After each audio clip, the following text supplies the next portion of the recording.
জয় মা, জয় গুরু বাম। আমি আছি আমাদের আশ্রমে, শীতল আশ্রম। আর যেতে হবে, একটু কাজ আছে সেই জন্য। আর এখন দেখাচ্ছি, এটা হলো আজকে জবা ফুলটা হয়েছে, দেখুন কি সুন্দর কালারটা দেখুন। এগিয়ে যাচ্ছি। জয় মা বলে দে ভাই। গ্রামের রাস্তা দেখুন, তারাপীঠ মেন রোড, আর সঙ্গে নীলু আছে আমার ভাই।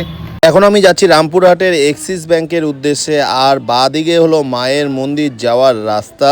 যদি আপনারা যান সাইড স্ক্রিনে ভাইয়ের সঙ্গে কথা বলবেন, 8 টাকা এদিক ওইদিক পুরো ঘুরে নেবেন।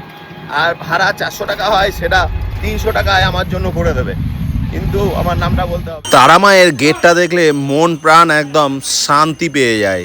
এখন এগিয়ে যাচ্ছি এক্সিস ব্যাংকের উদ্দেশ্যে, কেননা আমার অনলাইন ব্যাংকিং এখন হচ্ছে না বলে আমি এখন যাচ্ছি ওই জায়গায়। মা কালীর মন্দির প্রচুর জাগ্রত।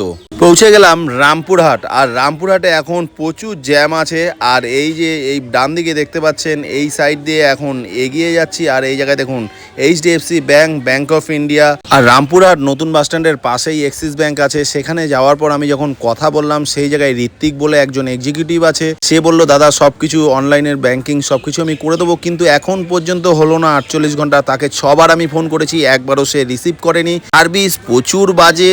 এক্সিস ব্যাংকের কাছে আমি রিকোয়েস্ট করছি, যদি আমার ভিডিওটা দেখেন, যেন এই জায়গার সার্ভিস খুব ভালো করে দেওয়া হয়, কেননা কাস্টমার হলো সবার প্রথমে প্রায়োরিটি দেওয়া উচিত। তারপর মেন রোডের সামনেই দেখুন কত আম, কলা, কাঁঠাল সবকিছু আছে। আর আমি এই জায়গা থেকে কলা নিয়ে এবার বাড়ি যাচ্ছি। সবাই মিলে বলবেন, আমার মা, তোমার মা, সবার মা, জয় মা।